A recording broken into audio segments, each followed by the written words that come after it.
The Old School Rewind Podcast. The podcast about breakdance music. So why is it got to be so damn tough? Hip-hop and old school. The roots of electronic music. The Roland 808 and Freestyle.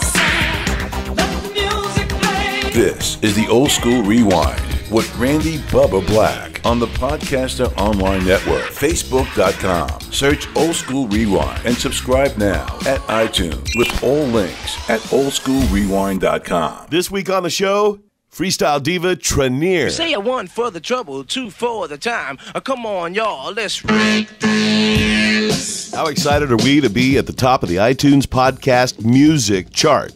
That's right, go look right now. We're sitting pretty at number 3. Can't do it without y'all worldwide downloading the show and streaming it. Thank you. I'm an old school rhythm radio DJ from the 80s, and I celebrate the golden era of dance and hip-hop every Friday. We call it the Old School Rewind Podcast, and today a great show with Trinere. To hell with the waiting, let's get into it.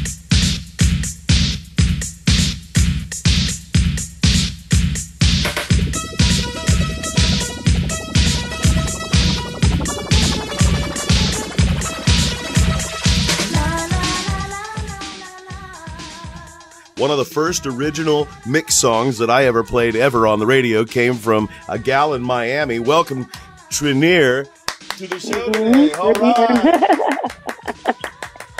Hello, girl. How are you? Hey, I'm doing good. Doing well. Welcome to the Old School Rewind Podcast. Thank you. Thank you. November. What sign are you? Born in November. What's your sign? Yes, November. November 29th, Sagittarius. I'm an Aries. You wanted to sing since the age of 5, huh? Is that a true story? Yeah, I loved Michael Jackson. That was my first influence, Michael Jackson.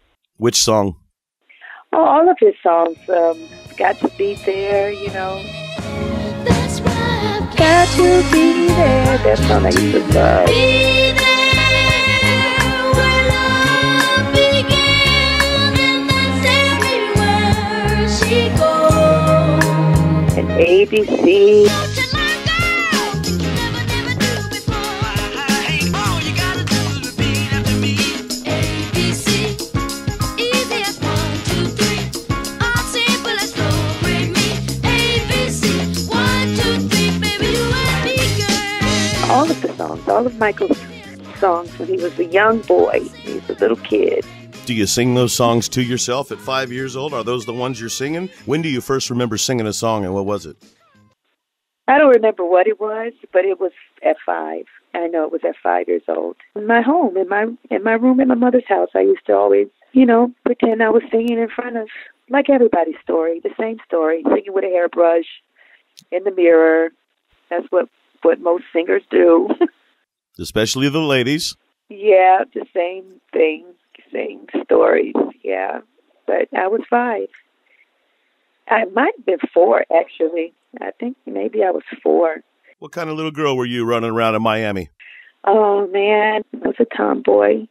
I was very skinny, and I tried to compete in every show, every competition, every talent show around. That was me as a little girl.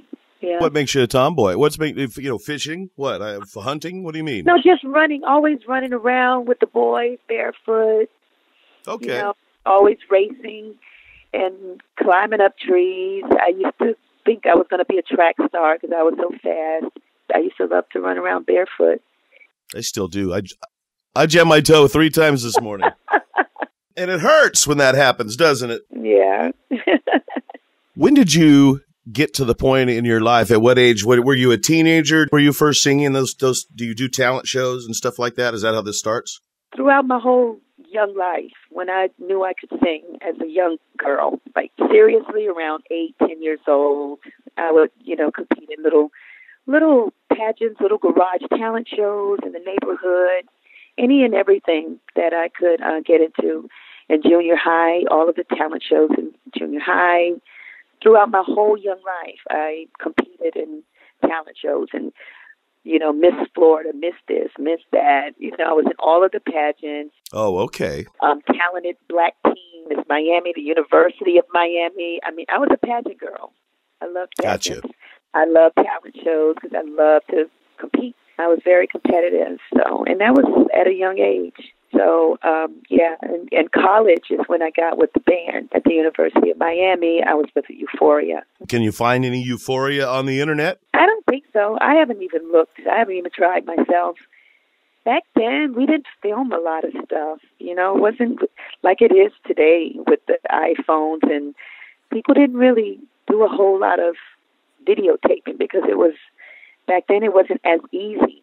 You know, Oh, you had to kind of absolutely. do it professionally. Someone had to come in and bring that big old thing that they put over the shoulder, the camera, and film it. You know, it wasn't Right. so simple back then. But I'm almost 50, so I remember all of that, especially as a DJ, the record players, how everything evoluted, especially, you know, when the music came along. And speaking of the music, did you do music at University of Miami? You studied? Did you finish? Just take a few classes? I did. How do you break out and start recording your own stuff? Okay, so I'll back up. When I graduated from high school, auditioned for the University of Miami School of Music, and I got a spot. I won a scholarship, and I was in the jazz department. I was in the studio music and jazz department, and then I had a minor in musical theater. During my time at the University of Miami in the music school, that's when I was a part of the band Euphoria. And from that point, from Euphoria, I left. I went because I have some friends who used to work with Rick James. If we try to get to know each other, you might find you couldn't trade me for another, 'cause I think you're so sexy, sexy, sexy. Cold-blooded in my dictionary. Sexy, sexy, sexy. Cold-blooded. What more can I say, baby? Sexy, sexy, sexy. Cold-blooded. Holy smokes and Jesus. Sexy, sexy, sexy. Cold-blooded. Freeze. Now, he was a band. We're still friends, actually, today. He was one of the original percussionists, band members for Rick James. And so I ended up going there and doing some recording with them. And I lived there for a minute in Buffalo, New York. And but I did sort of drop out of school. I was there for 2 years at UM. And then I left to go and try to pursue something. I didn't know what I was getting into when I went to Buffalo to try to hook up with the Mary Jane girls, and Rick James, who was my ultimate idol. I loved him so much. It was him and Prince. And during that time, you know, I spent maybe a year in Buffalo, and I didn't like it. I ended up coming home, and that's when I met Tony, my producer, Tony. And we started recording, and that's how it started.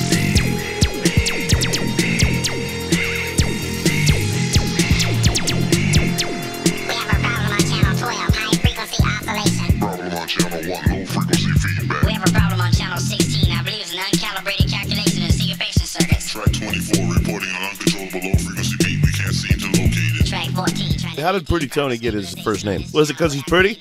No, I don't think it was that. I spoke to ladies because he was like a playboy. He was a serious, like, DJ, big-time DJ in Miami. Sure. And all of the girls, you know, used to love him. And I think they gave him that name. And he kept it. He kept that name.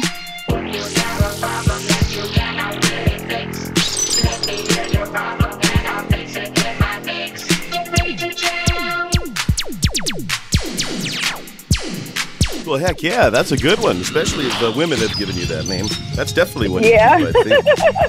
Because I didn't think he looked pretty. You thought he was pretty enough at one point.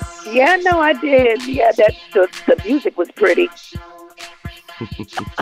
Recording was pretty. That was enough for me. What did you do with the Mary Jane Girls? I didn't do anything with them. I just did some Oh, okay. background recording, It was like an audition type of thing, and Rick wasn't sure who he wanted to be a part of because one of the girls left, and so they needed a replacement. I was hoping to be one of those replacements.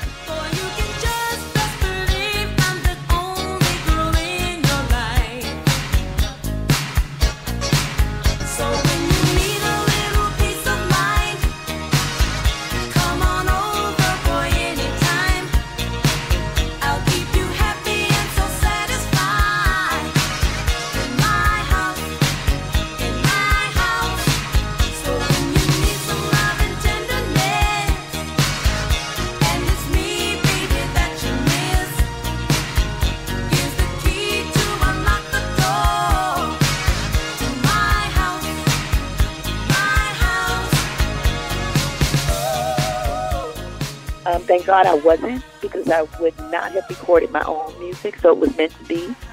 So I was trying to get with them, and I've never been a background girl anyway, so I think he could feel that, they could feel that, and so I guess he wasn't feeling me as a part of, being a part of that group and filling in, which is fine with me. So that's one of the reasons why I came home. It wasn't because the voice wasn't there, but when I look back on everything, I'm so glad it didn't happen for me. Because as soon as I came home, that's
literally the very next day is when I met Tony. And we started recording. So it was meant to be. And we recorded, the first night I met him, we recorded I Know You Love Me. And it wasn't the first release. The first release was All Night. But I Know You Love Me was the first song that I recorded with him. What's that song mean to you? I Know You Love Me. It didn't really mean nothing to me. I didn't write it. It was actually a song that he already had written. So when I met him, he was like, well, let me see what you could do with this. He didn't believe that I could sing. He thought I was just a pretty face. So he wanted me to prove myself and go in the studio and, see what I can do with that song. And I nailed it. I killed it. So at that time, most of my songs after that was pretty much written about me and about my life, but that one was not. That was already a song that he had written, I think, for some other girl. And I went in and killed it. So it didn't really have any meaning to me. The only meaning, I went in there and I tried to sing the hell out of the song, and I did. So maybe that's why it turned out the way it did. It's one of, I think, my fans' favorites. Do you sing the hell out of all of them? I do. I do, but that one was different because it had a different energy. It had, the guitar on there. To me, it was sort of like a little rock and roll. It had a rock and roll feel. It was just high energy, so I had to push more on that one. So that one was it had a different feel. They're playing our song is more laid back. So I do know. I played it so many times, and it was an icebreaker for rhythm radio, which is where I was in 1986. I was there when Rock 40 and, the JJ Fad. Supersonic. The Salt and Peppers and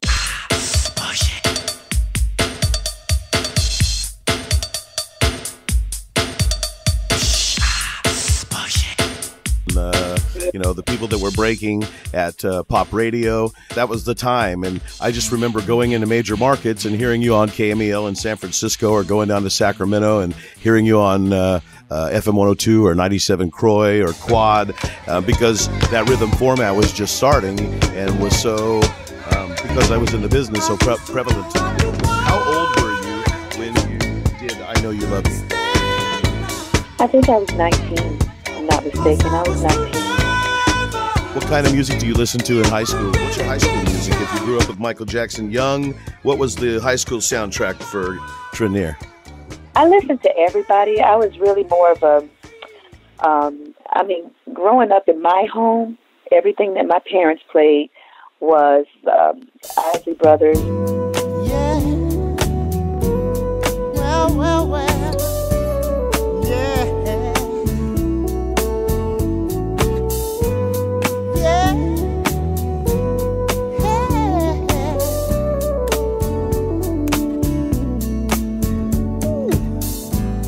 Drifting on a memory. Ain't no place I'd rather be than with you. Yeah, loving you. Well. Day will make a way for night. All we'll need is candlelight and a song. Yeah, soft and Marvin Gaye was all soul music.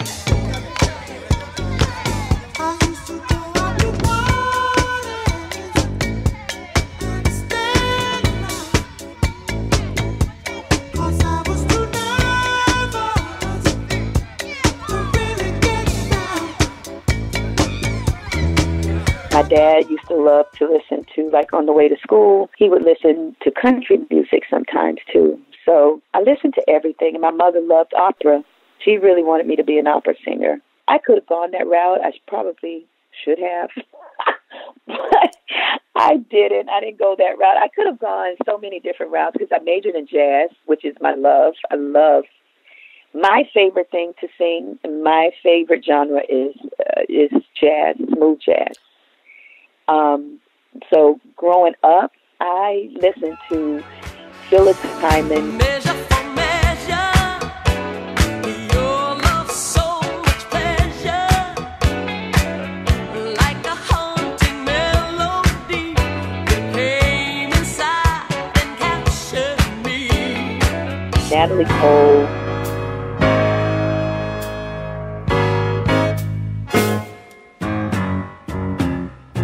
I've got love on my mind. She had so many different styles, and she could do the jazz thing too. I listened to so many different artists to try to, figure out what I wanted to do and how I wanted to do it. So I can pretty much sing anything now because I listen to a variety of singers. I love Madonna. Just trying to understand.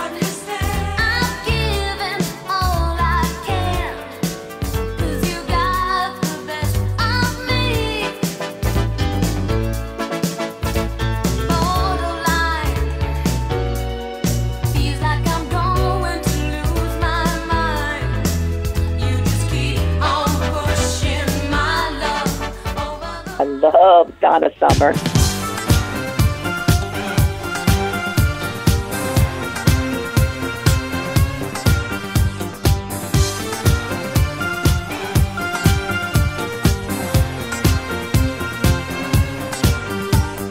See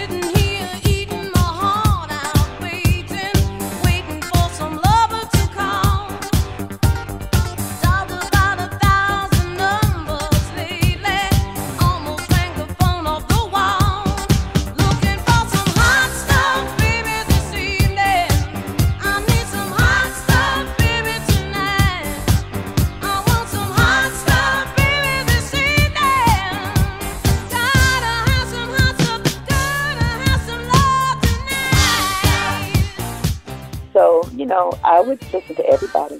I even listened to Mahalia Jackson. I love Mahalia Jackson because my grandmother used to listen to Mahalia all the time.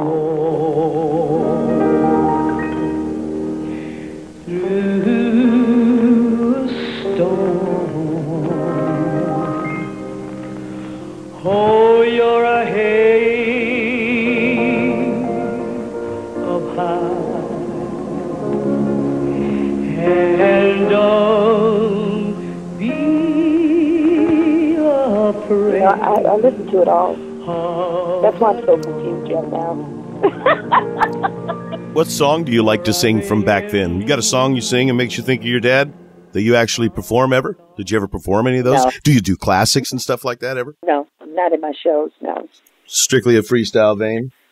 Yep, that's what they hired me for. And I think it's very interesting that you parallel with Shannon as far as going to school for jazz and chose to be a jazz singer. She said it's much easier to do jazz because you never push and you never scream and you're never belting. Actually, I have a jazz band. I had a show last March 30th at the St. My Ron birthday. Theater. It's my birthday. Hello. Hello. The last time Trinere did jazz guy with their band and my birthday, March 30th. That makes me Aries. Okay, go ahead. Yes. So March 30th, I did, it was a jazz, it was called The Other Side, which means the other side of Trinere. And I had a 8-piece jazz band, and we killed it that night. It was a great show. So I did all of my favorite jazz tunes. Anita Baker. When love's so strong and so unselfishly. Diana Ross, Good Morning Heartache. Good morning, heartache. You old gloomy sight. Good morning, heartache. I did all my favorites. And so I think I'm leaning more towards that in 2018. I'm going to do my shows because I'm booked for a lot of freestyle shows. But at the same time, I'm going to really get my jazz band popping.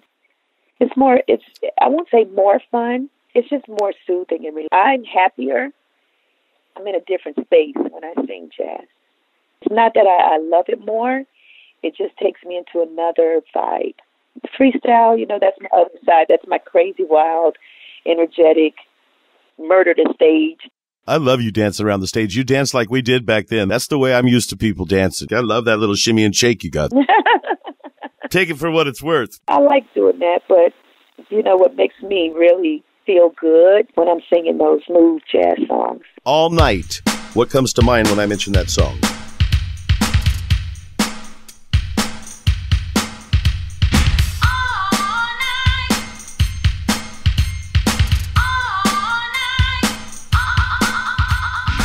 Oh, I feel like I'm in a therapy session. Yeah, bring it on, girl. Shit, if you give me some of that, I'll take any and all of that. Oh, my God. Nothing comes to mind. Nothing comes to mind when you mention All Night to me. Nothing. Nothing at all. Just that it was my first hit. It was my first hit song. After doing it for 34 years, for me, it's like a past life. I'm still singing those songs now. But the experience of what happened in those songs when I made those songs, that's the past.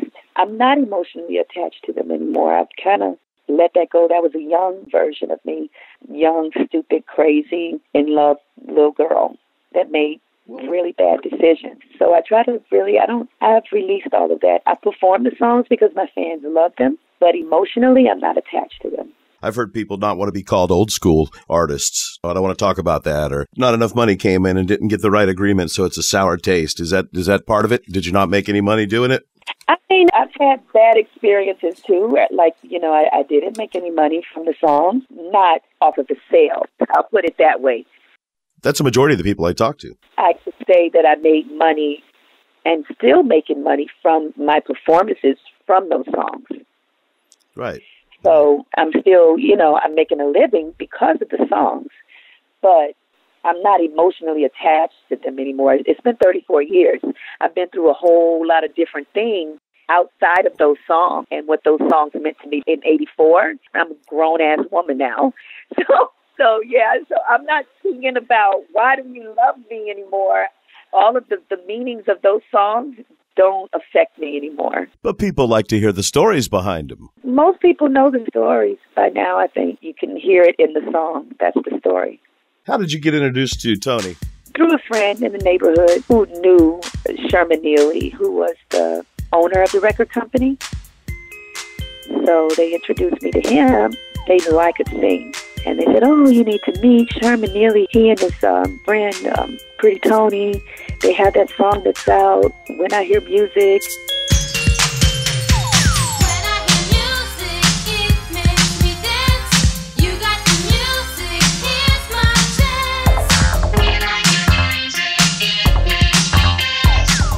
And Look Out Week. And I'm like, oh, yeah, I know those songs.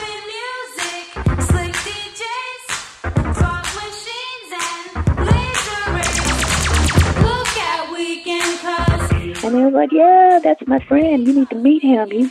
I'm sure he can help you out. I'm like, yeah, okay, whatever. So, they took me to meet him. I didn't really believe them. I was like, whatever. So they took me to meet this guy. And, he was a big shot, had a lot of money, very arrogant, bragging, about what he could do for me and what he had and the hit records that he has. And he has this amazing producer named Pretty Tony that I should meet, and he's the baddest producer. I'm like, yeah, okay, whatever. Because, you hear everybody's the baddest producer, and everybody can whatever. So I didn't believe him. So he was like, I'm going to take you to him now. Let's go. Let's ride. So I did. I got in the car. We went to West Palm Beach, and that's where he had his studio. And so we went in, and, back there in the 80s, what was going on in the 80s. Everybody's getting high and doing the whole 9 yards. Absolutely. I talked to 2 hours at Amos Larkin's. I've heard all the stories as far as Miami and all of that going on down there. So I met him. I went in the studio. He tried to act like, he wasn't interested. And, oh, whatever. Yeah, she's cute, but can she sing? I was like, boy, please, can I sing? I'm like, yeah.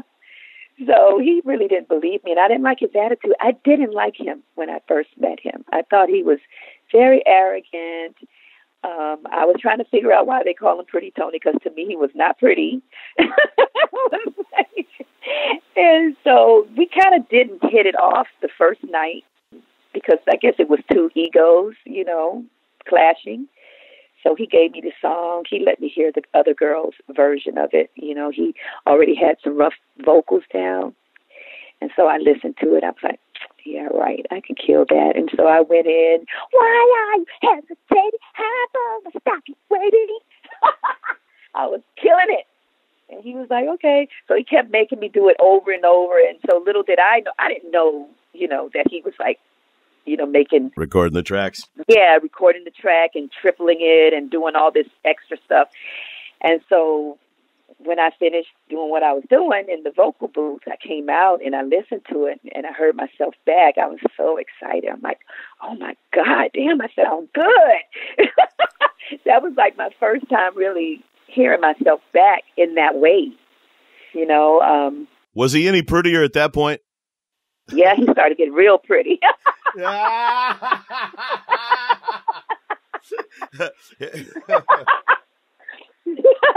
Yeah. So then he was like, and he got excited because he, heard that shit too. So he was like, go back in there and do this other one. Do the other verse like the way you did the first one, and then add a little some. He would always direct me and tell me to add this little ad lib in, and so I would do it. And we stayed all night until the wee hours of the morning recording it, and we finished that song that night, and I ended up staying that night.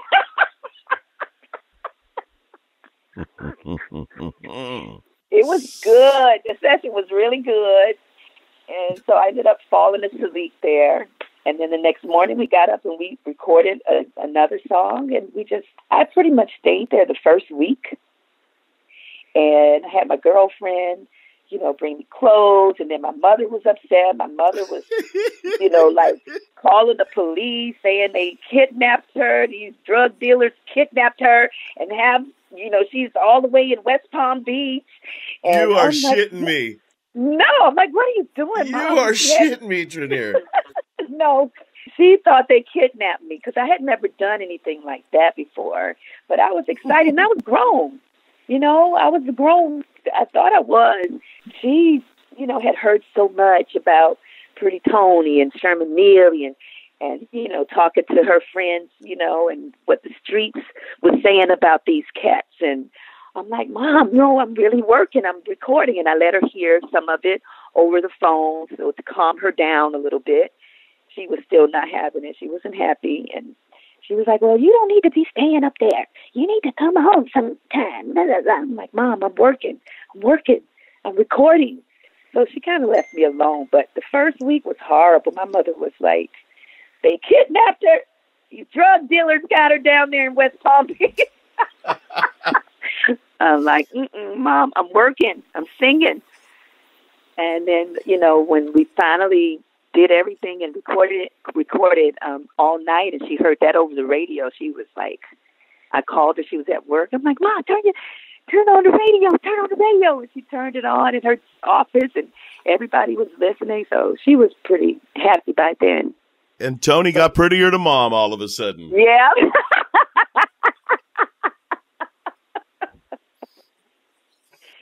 Yeah. Which all leads to a direction of you and having a son. Tell us about your son. Yeah. Well, he's 28. Is he pretty? Actually, he is. Now, I always joke and say, you know what, you're actually the real Pretty Tony. Because you're pretty for real. Because he's a mixture, he's a mixture of me and his dad. So he gets all of my good traits, and he has his dad's brain. He's a combination of us both. Tony, a smart man? Oh, yeah, he's a genius. And Brandon, his son, is the same. It's scary. He's the same exact way. His productions, his music is amazing. He's really good at EDM music. Oh, my God. And trap music, that's his thing. That's his lane. But he's just like his dad. It's very scary because I didn't want that to happen. I tried to kind of push him another way because he was so brilliant and so smart and always ahead of the class, always, like they didn't know what to do with him. He was always in gifted classes. They kept promoting him. His IQ is crazy. Well, good job, Mom. Yeah, I didn't want him to be in the music business, though, but it's like inevitable. It's in his genes. It's something that just happened. He can't get away from it. So what do you do? You stay a week in the studio. You guys record beautiful music. The hit, They're playing our song. How was it touring around the world, promoting They're Playing Our Song? In the beginning, it was exciting. It still is. I find it, I get really excited when I leave the country, to see other countries, and especially in Brazil, to see how much they really love the music. And it's like they're stuck still in the 80s.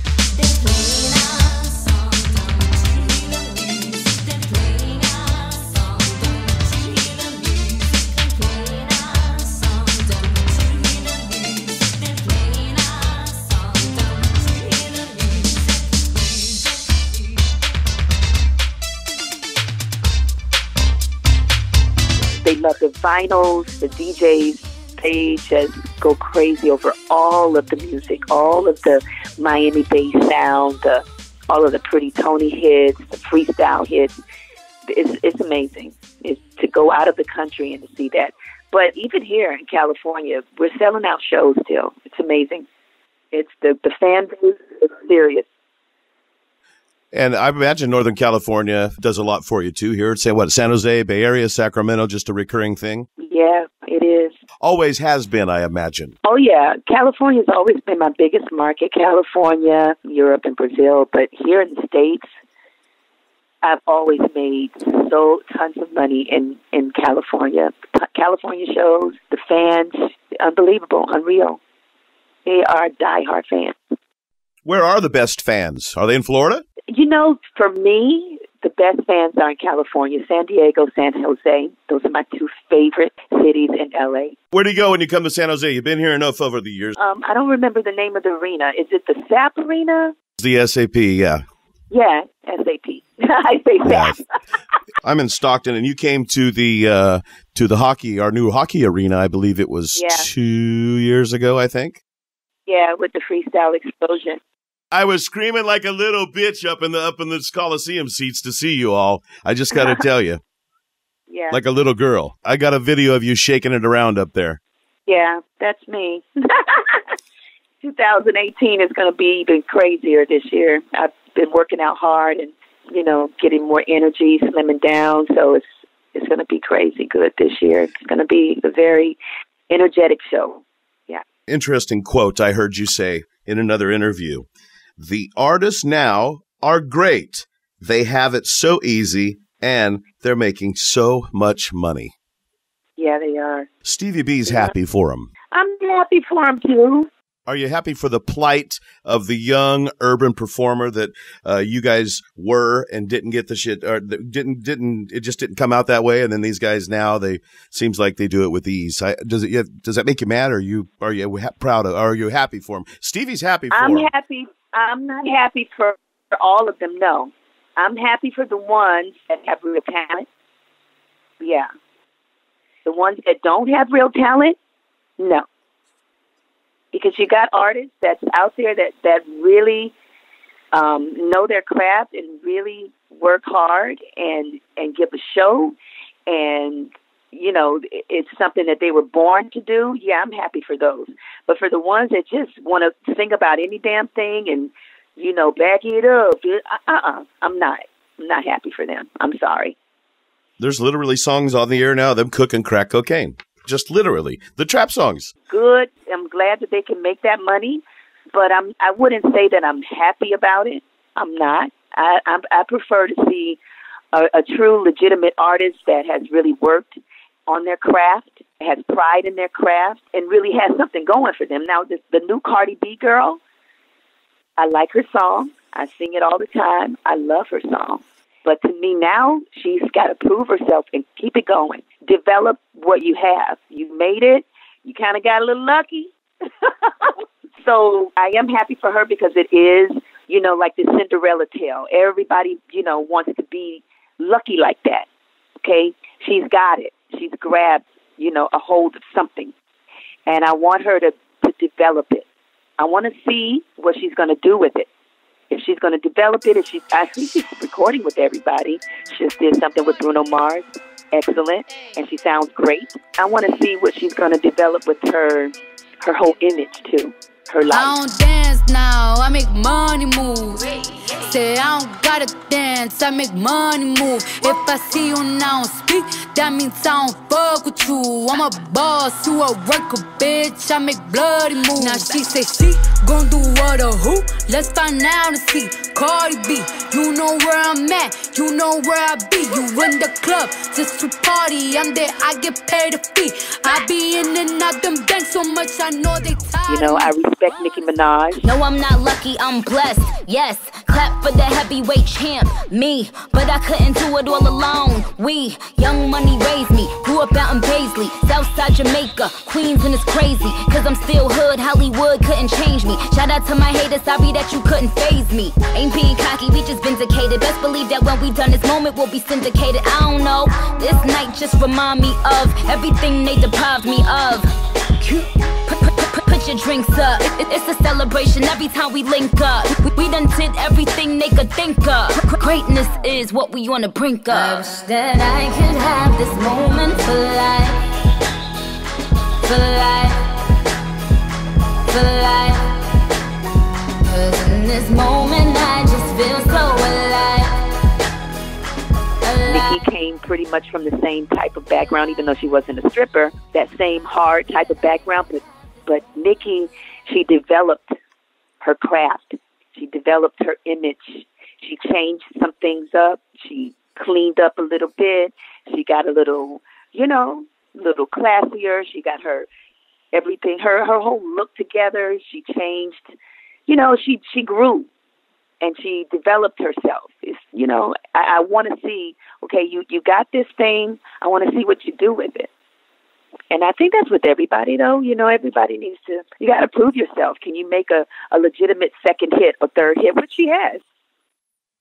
Hey, Justin Bieber, all of the success he had and all the money he made, and then he goes out and he's getting wild racing in cars and he covers himself in tats, starts smoking dope, blah, blah, blah, blah, blah, blah, blah, blah, blah. And then all of a sudden, bang, he comes out stronger now with more music. Not that I'm a huge Justin Bieber fan, but he comes out with songs that are bigger smashes than the gajillion dollars he already made. Now he's really balling. And it's just that's a hard thing to reinvent, to evolute. Justin was super young, though. He was really young.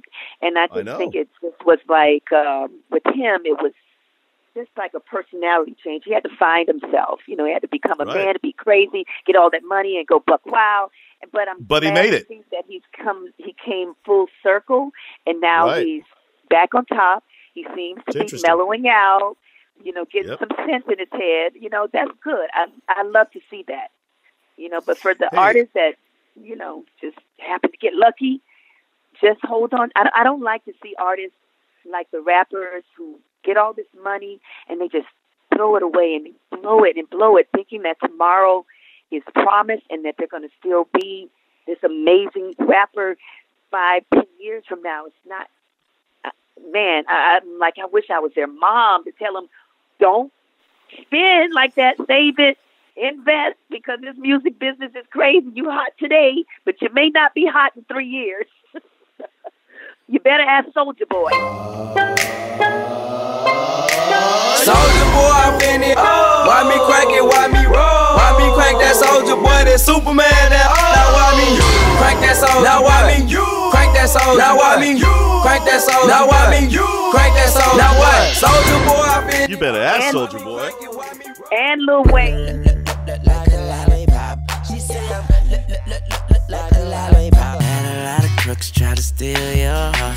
Never really had luck. Couldn't never figure out how to love. Because Lil Wayne is a little hot, but he kind of fell off a little bit. You know, I think these cats need to slow down. That's all. They need to slow down. I saw this in print. Somebody asked Tony, tell me one story about working with Trinere. Oh, God. And it says, and I quote, what she used to do is, if she was pissed off, she pretended she couldn't hit certain notes that she hit all the time. I had to try to keep it so nothing happens during the course of the day that pissed her off that night. One night, she came into work on I'll Be All You Ever Need, and I wasn't really feeling it too much. We were doing ad-libs. She was messing around. I go ahead, go home. Then I waited until 4:30 in the morning until she was good and asleep, and then I called her and told her, you need to come back up here. And he said she was so pissed. She gets up, comes back to the studio, and do you believe she did the same thing, acting like she couldn't hit the note? I kept a Mac 11 under my console. It's the 80s. Everybody got to have a machine gun. I was so pissed that she was strong enough to continue to act. I took my gun and I threw it and I cracked the window of the vocal booth. You should hear how great she started to sound then. And that's the version we used. Who takes a machine gun and breaks a vocal booth window and a girl sings wonderfully like a bird? Yeah, he was stupid back then.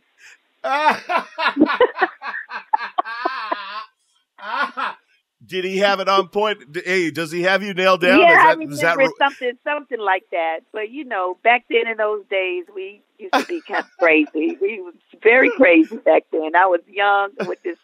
Oh, it was crazy. I think the recordings came out the best when we fought the hardest. We got along, and when everything was great, we didn't make good recordings. Only when we fought is when good recordings would come out. Yeah, because he used to try to tell me how to sing. I know how to sing. How can you tell me what to sing and what notes I can hit? You can't even hit a fucking note. How can you tell me how to hit a note? And he used to tell me what I could do with my voice, and I'm like, I can't do that. Yes, you can. I'm like, okay, you do it then. Oh, yeah, we used to fight this time.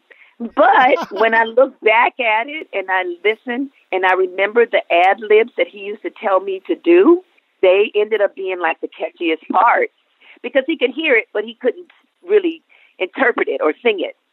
So he would depend on me to do it. But sometimes he used to push me and make me want to hit certain notes. And I'm like, but I can't go from low to... I can't just jump up to that note like that. You got to give me some notes to lead up to it. And he would never understand that. coming, wouldn't understand the technique, how to get to that point. He just knew what he wanted to hear. I'm like, I can't just do it like that. So, I would just try to do what he tell me to do, and it always ended up right, whatever. I would figure out what he was trying to tell me to do, even though most of the time I'm like, that is not going to work. I cannot do that. And then when I would just be like, okay, forget it. Let me just try to do this thing. And it would always turn out right. So, yeah, you used to fight a lot. The music game, interesting in all facets, right down to those points. Mm-hmm. Who's the nicest to tour with? I love to party with, like, once the shows are over, I love to hang out with Lisa. Lisa.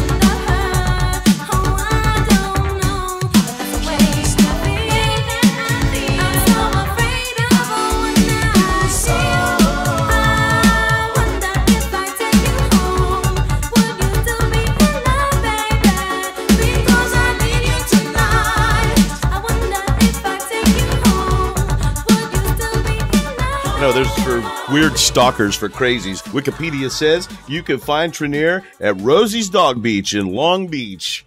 So watch out.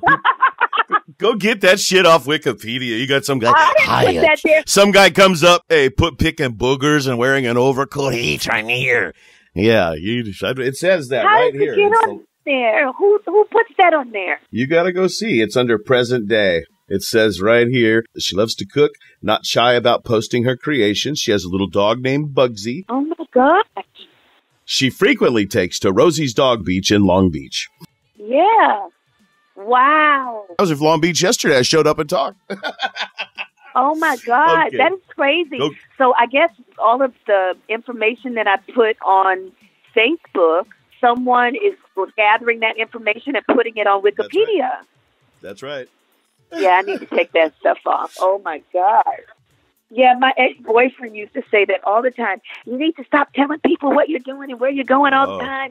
You got crazy people follow you and kidnap you. And I got people following me as a radio announcer in a small town. I can imagine what you have.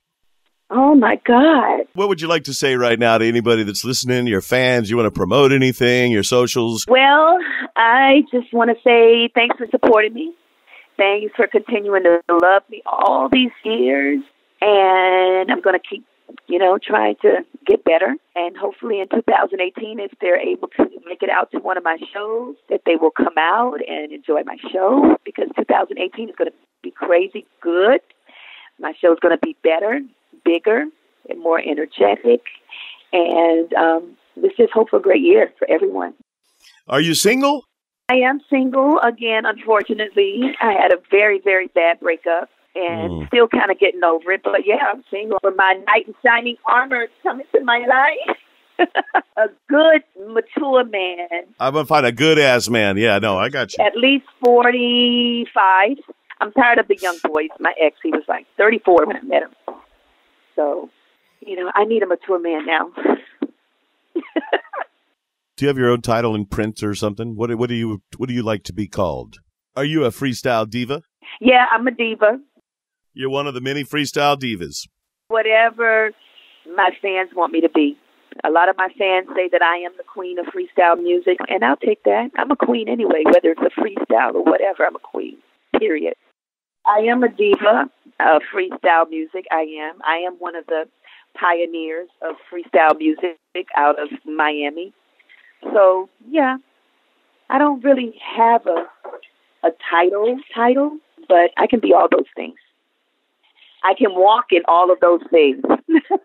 So you have to be 45, mature, and all of those things. Yeah. Yes. I appreciate you spending time on the Old School Rewind with me, Trinere. Thank you very much. You're welcome very much.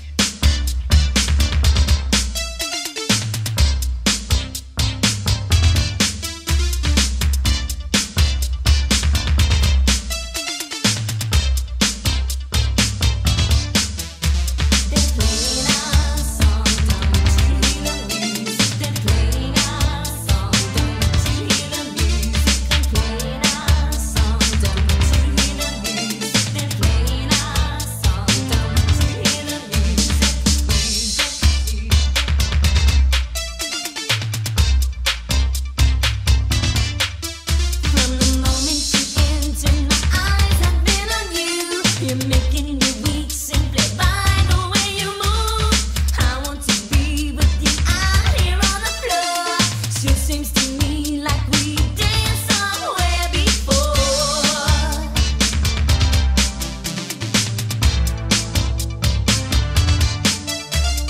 Is this a simple case of deja vu? Am I mistaken or have I danced with you? Won't you correct me if you know I'm wrong? But if you think I'm right, then let's dance to our song. How could it be wrong for you to dance with me? They're playing our song, don't you hear the music? They're playing our song, don't you hear the music? They're playing our song, don't you hear the music? They're playing our song, don't you hear the music? They're playing it. The music. Playing it. The music.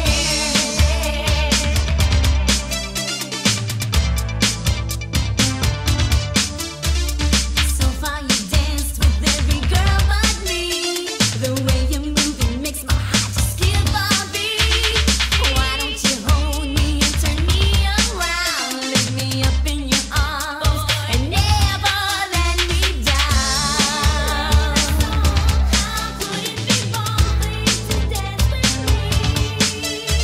They're playing our song, don't you hear the music? They're playing our song, don't you hear the music? They're playing our song, don't you hear the music? They're playing our song, don't you hear the music?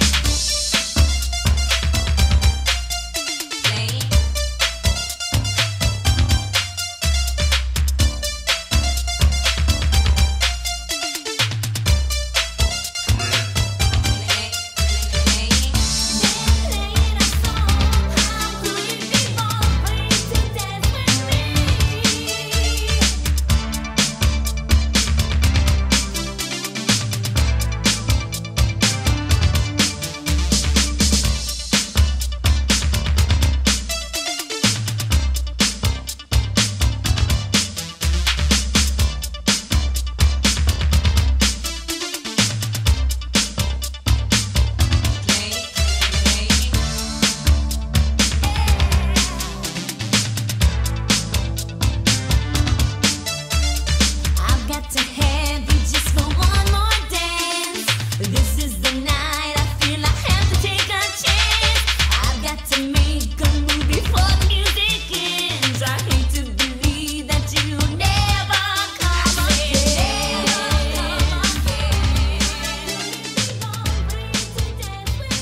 This is the Old School Rewind. Share and subscribe now at oldschoolrewind.com, facebook.com/oldschoolrewind, and at oldschoolrewind.com.